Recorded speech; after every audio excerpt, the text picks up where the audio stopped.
La verdad que hoy me preguntó Lucas qué coro había pensado para la apertura. No se me vino ninguna a la mente, pero y no me di cuenta que habían tantos referidos al tema de hoy. Eh, el mensaje de hoy le puse celosos de buenas obras. ¿Sí? Ya con escuchar este título ya saben la mayoría qué libro buscar. Vamos a ver un pasaje en el Nuevo Testamento, en Tito. Celosos de buenas obras. Y nosotros entendemos bien por la palabra de Dios que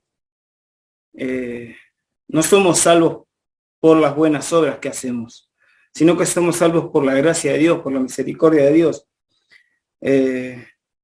Las buenas personas no van al cielo. Las buenas personas, hay muchas personas que dicen ser buenas en este mundo y que por eso no necesitan de Dios. Ellos vieron la frase esa: qué bueno que sos, te mereces ir al cielo. Es una frase muy conocida, que se lo dicen a muchos, y sabemos que esa frase no aplica a lo que enseña la palabra de Dios.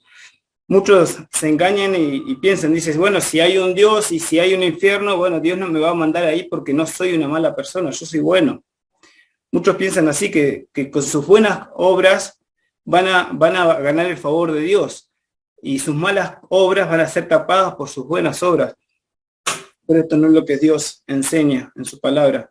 Dios dice que nuestras justicias, nuestras buenas obras, son como trapo de inmundicia para Él, en Isaías 64. Así que todas nuestras obras, si no está Dios obrando en ellas, Dios no las toma en cuenta. Tienen un mal motivo, están mal motivadas, y Dios no las recibe como buenas obras. Pero sabemos que la gracia de Dios obró en nosotros, ¿sí? Dios nos perdonó, nos salvó, cambió nuestra vida. Él sacó esos sucios trapos de nuestra vida, del pecado, malolientes del pecado, y nos dio una nueva vida, nos revistió de Cristo, y así Dios nos acepta como sus hijos, y Dios quiere y tiene el deseo de que nosotros vivamos como Cristo en este mundo. Esta expresión, celoso de buenas obras, la encontramos en Tito capítulo 2, versículo 11 al 15. Lo vamos a leer. Tito es una de las últimas cartas que escribe Pablo. Se conoce como las epístolas pastorales. Dice Tito capítulo 2, versículo 11. Porque la gracia de Dios se ha manifestado para salvación a todos los hombres, enseñándoos que renunciando a la impiedad y a los deseos mundanos, vivamos en este siglo sobria, justa y piadosamente, aguardando la esperanza bienaventurada y la manifestación gloriosa de nuestro gran Dios y Salvador Jesucristo, quien se dio a sí mismo por nosotros para redimirnos de toda iniquidad y purificar para sí un pueblo propio, celoso de buenas obras. Esto habla y exhorta y reprende con toda autoridad, nadie te menosprecie, ¿sí? En esta carta Pablo le recuerda a Tito para qué lo dejó en Creta. Él tenía que corregir lo que estaba deficiente. Él juntamente con Timoteo tenían que arreglar algunas cosas en las iglesias donde estaban. Ellos tenían que batallar contra las falsas enseñanzas que estaban introduciéndose en la iglesia, y que algunas estaban establecidas en la iglesia. Ellos tenían que realizar un liderazgo ejemplar, y ellos tenían que también, Pablo los encarga, que los creyentes se ocupen en estas buenas obras, ¿sí? A lo largo de toda la epístola de Tito, él lo va a mencionar, como vamos a ver en esta noche, lo menciona mucho, esto de practicar y participar en estas buenas obras. Las buenas obras, como sabemos de la palabra de Dios, no son necesarias para la salvación, pero sí las buenas obras tienen que ir acompañadas de la fe que tenemos, ¿sí? Nuestra fe se muestra a través de esas buenas obras que Dios va haciendo a través nuestro. Es la evidencia de nuestra fe, como dice Santiago. Santiago 2.14 dice: ¿de qué aprovechará si alguno dice que tiene fe y no tiene obras? Dice que tiene fe pero no tiene obras. ¿De qué aprovechará? ¿Podrá esa fe salvarle? En el 2.17 dice: la fe, si no tiene obras, es muerta en sí misma, queda solamente en palabras. Y en el 2.21 vuelve a decir: ¿no ves, hablando de la fe de Abraham, ¿sí? Una fe que estuvo dispuesta a sacrificar a su hijo, y dice: ¿no ves que la fe actuó juntamente con sus obras? y que la fe se perfeccionó por las obras. ¿Sí? La fe no es solamente convicción, no es solamente conocimiento, sino que la fe también es una forma de vivir. Y eso es lo que aprendemos de Dios y lo que Dios va obrando en nosotros. Cuando nosotros vamos conociendo, vamos más de Dios. Nuestra fe se tiene que poner en obras porque es la forma en que ella tiene para crecer. Nuestra fe se tiene que evidenciar en los momentos difíciles. Dios prueba nuestra fe, como le pasó a Abraham. Hoy Mati en el devocional nos compartía que tenemos que volver a la palabra de Dios, ¿sí? Que la fe viene por el oír la palabra de Dios. Pero la fe no es solamente conocimiento, sino que le dice a Timoteo que debemos presentarnos a Dios como obrero que traza bien la palabra de Dios, que la usa correctamente. ¿Sí? La fe es un accionar, es una forma de vivir, no solo queda en una convicción. Y Dios va probando nuestra fe porque Él está interesado que nuestra fe crezca, que nuestra fe no se quede simplemente en conocimiento, sino que sea una fe práctica. En el capítulo 1, versículo 16 de Tito, Pablo habla de esos engañadores que había en la iglesia. Y dice, profesan conocer a Dios, pero con los hechos lo niegan, siendo abominables y rebeldes, reprobados en cuanto a toda buena obra. ¿Sí? Esos que engañaban a los cristianos eran reprobados por sus obras, su fe. Ellos decían conocer a Dios, pero lo negaban en sus hechos. Y esto no tiene que pasar en los cristianos, en los verdaderos cristianos. ¿Sí? Nuestra fe tiene que ir acompañada de esas buenas obras. Nuestras buenas obras tienen que respaldar en la fe que decimos creer. Así que Pablo le encarga exhortar a los ancianos, a las ancianas de la iglesia, a los jóvenes. Y Pablo le dice en el capítulo 2, versículo 7, presentándote tú como ejemplo de buenas obras, presentándote tú en todo como ejemplo de buenas obras. ¿Sí? Y podemos decir, qué presión, Pablo, que le metiste a Tito. Presentándote tú en todo como ejemplo. Y la verdad parece una mochila pesada. Podemos leer esto y decir, bueno, esto no es para mí, yo no puedo hacer así, yo no puedo cumplir esto, nada, muy difícil. Pero esto no significa que Tito iba a ser perfecto y que no iba a tener errores. Pero incluso en sus errores y en sus fallas, Tito tenía que ser ejemplo de cómo solucionar esos problemas. Así que este llamado también es para nosotros y todos tenemos que tener este deseo en nosotros de tener una vida intachable. No vamos a llegar a la perfección, pero nuestro deseo tiene que ser de tener una vida intachable. No para que digan, ay, mirá qué cristianito, qué bien que se comporta, sino porque estamos bajo la mirada de Dios. Ese tiene que ser el motivo. Yo deseo ser agradable a Dios, no a las personas. En el versículo 10 de este capítulo 2 dice, en la última parte, porque está hablando del comportamiento del cristiano, dice, para que en todo adornen la doctrina de Dios, nuestro Salvador. Esta palabra adornen significa acomodar las joyas de tal forma que muestre su verdadero valor. Entonces, ¿esto cómo se aplica a nosotros? Tenemos que con nuestra vida mostrar el verdadero valor que tiene el Evangelio. Somos responsables que con nuestra vida mostremos lo valioso que es el Evangelio para nosotros, lo que entendimos de este amor tan grande de Dios que envió a su Hijo por nosotros. Por eso el Evangelio no solamente no se adorna con palabras hermosas, se adorna con vidas transformadas. ¿Sí? Por eso el mejor Evangelio que podemos dar es con nuestra vida, con nuestro testimonio, en cómo Dios cambió nuestra vida. Muchos piensan que el Evangelio es quizás aburrido, que el ser cristiano es encerrarte en un templo, y así muchos pensamientos erróneos quizás muchas veces porque dimos mal testimonio de esto. Así que tenemos que ser responsables en mostrar a este mundo el verdadero valor que tiene el Evangelio. ¿Por qué debemos tener buenas obras? ¿Qué nos debe motivar a vivir y practicar esas buenas obras? Bueno, lo leímos en este pasaje, en el versículo 11 al 14. Porque la gracia de Dios se ha manifestado para salvación a todos los hombres. ¿Sí? Esta es la razón por la que nosotros nos convertimos en buenas personas. No es que somos buenas personas, entonces vamos a la iglesia, no. Vamos a la iglesia porque reconocemos que no somos buenas personas, porque nuestro pecado nos lleva a ser, Dios nos mostró que éramos pecadores y vimos cuán malo éramos y que no merecíamos nada de Dios más que el castigo, pero Dios obró en gracia. Entonces, esa gracia que conocimos de Dios, nosotros ahora podemos dejar las injusticias, dejar la impiedad y los deseos mundanos y podemos vivir de esta forma, sobria, justa y piadosamente. Esa es la gracia de Dios. No es obra nuestra, no es algo que sale de nosotros por nuestra naturaleza, no. Es la nueva vida que Dios va haciendo en nosotros. La gracia nos capacita para poder dejar la impiedad, para poder dejar el pecado, pero la gracia también nos capacita para vivir de esta forma, sobria, justa y piadosamente. No podemos ganar el favor de Dios por nuestras obras. Ya Dios dio todo por nosotros, Dios nos ama demasiado, no hay nada que altere ese amor de Dios para con nosotros.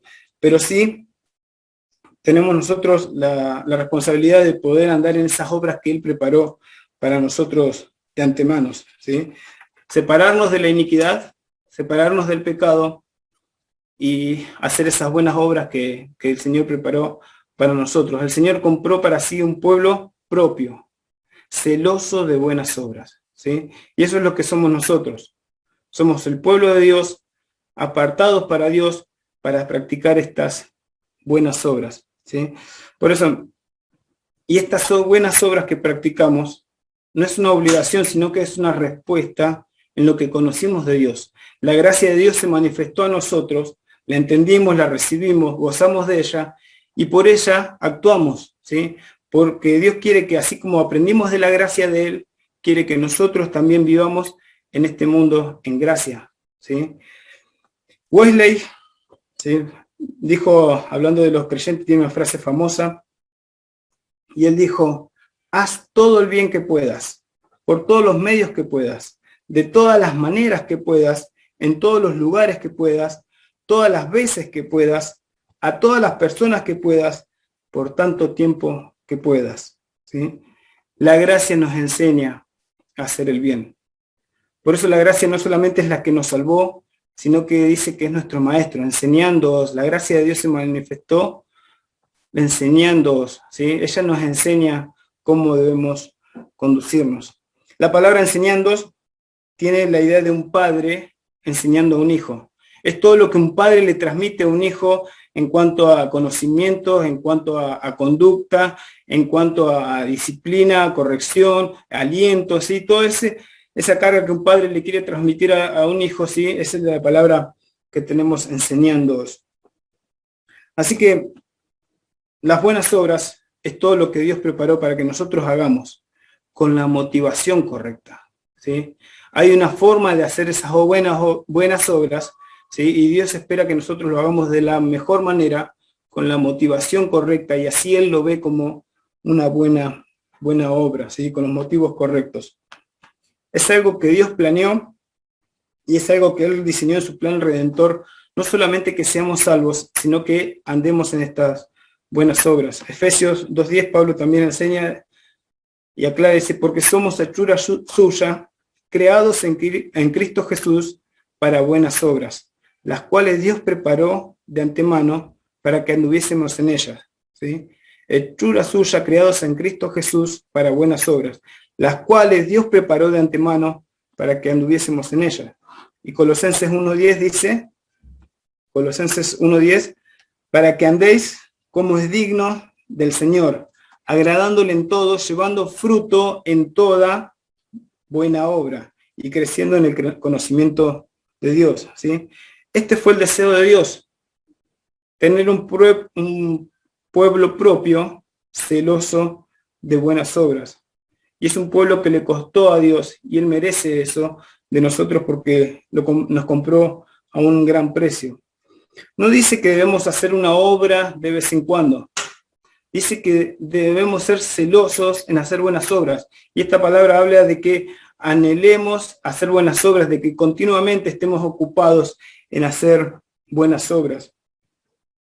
Esas buenas obras forman nuestra forma de vivir, ¿sí? Como vive un cristiano tiene que vivir en esas buenas obras que Dios nos preparó. Dice que debemos dejar la impiedad y vivir sobria, justa y piadosamente. La palabra sobria tiene que ver con nosotros, ¿sí? De vivir prudentemente, responsablemente, ¿sí? Esa palabra sobria habla hacia nosotros, cómo debemos ser emocionalmente e intelectualmente bien centrados. Eso es lo que quiere decir la palabra sobria. La palabra justa habla de hacia los demás, ¿sí? Cómo nos ven los demás. Y la palabra justa habla de ser honesto, una persona honesta, confiable, que haya equidad en nuestra vida. Y piadosamente habla de nuestra relación con Dios, ¿sí? De una correcta relación con Dios. Y esta es la forma que debemos vivir hacia nosotros, hacia los demás y hacia Dios en primer lugar. Así que este es el mensaje que Pablo le transmite a Tito y que él quiere que transmita a la iglesia, que vivan en estas buenas obras. Más adelante, Pablo sigue hablando de este tema y en el capítulo 3, versículo 1 dice: recuérdales que se sujeten a los gobernantes y autoridades, que obedezcan y estén dispuestos a toda buena obra. Esto nos habla ya en lo social, habla de ser obedientes a las autoridades y que debemos también ejercer estas buenas obras no solamente en nuestra casa, no solamente en la iglesia, sino que estas buenas obras tienen que estar también en la sociedad. Por más reprobada la sociedad, por más que la sociedad no le dé la espalda a Dios continuamente, nuestras buenas obras están en la sociedad, ¿sí? Dios no nos puso para aislarnos en la iglesia. Tenemos que afectar a este mundo, como cantamos en la apertura. Esta patria necesita de cristianos decididos, de cristianos que practiquen estas buenas obras que Dios puso y preparó de antemano para nosotros. Sigue hablando de la conducta. Si después lean en sus casas, es cortita la carta, la pueden leer varias veces. Y sigue hablando de cómo tiene que ser nuestra conducta con los ciudadanos. Habla de no difamar a nadie, de no ser pendencieros, de ser amables, de actuar con toda mansedumbre. Y nuevamente en el capítulo 3, versículo del 4 al 8, Pablo dice qué es lo que tiene que motivar este accionar nuestro. ¿Cuáles son los motivos por los cuales tenemos que actuar así? Dice, versículo 4, capítulo 3, 4, dice: pero cuando se manifestó la bondad de Dios, nuestro Salvador, y su amor para con los hombres, nos salvó, no por obras de justicia que nosotros hubiésemos hecho, sino por su misericordia, por el lavamiento de la regeneración y por la renovación en el Espíritu Santo, el cual derramó en nosotros abundantemente por Jesucristo nuestro Salvador, para que justificados por su gracia, viniésemos a ser herederos conforme a la esperanza de la vida eterna. Versículo 8, palabra fiel es esta, y en estas cosas quiero que insistas con firmeza, Tito, quiero que insistas con firmeza, para que los que creen en Dios procuren ocuparse en buenas obras. Estas cosas son buenas y útiles a los hombres. Antes mencionó su gracia, antes se había manifestado su gracia, ahora se menciona su bondad. Y de esta forma Dios quiere que obremos en nuestra sociedad y que sea nuestra forma de vivir, que sea en gracia para con los hombres, como lo hizo el Señor, y que podamos mostrar también esa bondad que aprendimos de Dios, cómo Dios es paciente con nosotros. Muchas veces nos podemos llevar mal con las personas de este mundo, pero tenemos que mostrarle la bondad de Dios, cómo nosotros aprendimos de la bondad de Dios y tiene que hacer de la misma forma. Tenemos que actuar de la misma manera. Como les dije, en nuestra familia, en nuestra iglesia, pero también en nuestra sociedad. El versículo 8 habla de la firmeza con la cual tenemos que animarnos como iglesia a participar de estas buenas obras. me llamó la atención esto. Quiero que insistas con firmeza, Tito. Así que tenemos que animarnos a participar en buenas obras. En la NBI, esta parte que leímos que dice procuren ocuparse, en la NBI dice que se empeñen en hacer buenas obras. Como resultado, como les dije antes, de haber conocido de la gracia de Dios y de la bondad de la bondad de Dios, la gracia y la bondad de Dios. Y en el versículo 14 también Pablo vuelve a mencionar, dice, y aprendan también los nuestros a ocuparse de buenas obras para los casos de necesidad, para que no sean sin fruto. Dios espera que nosotros participemos. Entonces ahora quedan las preguntas para nosotros. ¿Somos conocidos porque participamos de estas buenas obras? Empecemos en el seno de la familia, en lo íntimo de cada hogar. ¿Tu esposa te conoce que sos un hombre que participa en buenas obras? ¿Tu esposa te conoce que sos un hombre que participa en buenas cosas? ¿Tu esposo sabe que sos una mujer que participa en buenas obras? ¿Nuestros hijos nos ven que participamos en buenas obras? Después lo podemos extender al barrio. ¿Saben tus vecinos y tus vecinos conocen y te ven participar en estas buenas obras? Son preguntas para que analicemos cada uno en cómo estamos proyectando hacia afuera lo que es el Evangelio de Dios, lo que conocimos de Dios, su gracia, su bondad. Que estos pensamientos que vemos en la palabra de Dios puedan hablarnos, que Dios pueda obrar en nosotros para que podamos ver si estamos participando en estas buenas obras. Dios preparó, dice, estas buenas obras para nosotros, y no creo que haya preparado una o dos obras. Dios preparó obras para que continuamente estemos haciendo estas buenas obras, porque es nuestra forma de vivir. Dios tiene que recibir esto de su iglesia. Nosotros, como les dije, somos su pueblo. Él pagó un precio muy alto por esto. Él pagó muy caro esto, un pueblo propio, celoso de buenas obras. Y eso es lo que Dios tiene que recibir de nosotros, de su iglesia. ¿Sí? Eso es todo lo que quería compartir, que el Señor haya hablado a sus corazones como lo habló al mío, y que estemos dispuestos a ser cristianos, activos en nuestra sociedad, y que Dios reciba la gloria y la honra en estas buenas obras que Él preparó de antemano. Que no perdamos la oportunidad cuando Dios va presentando estas buenas obras delante de cada uno de nosotros. Que el Señor les bendiga.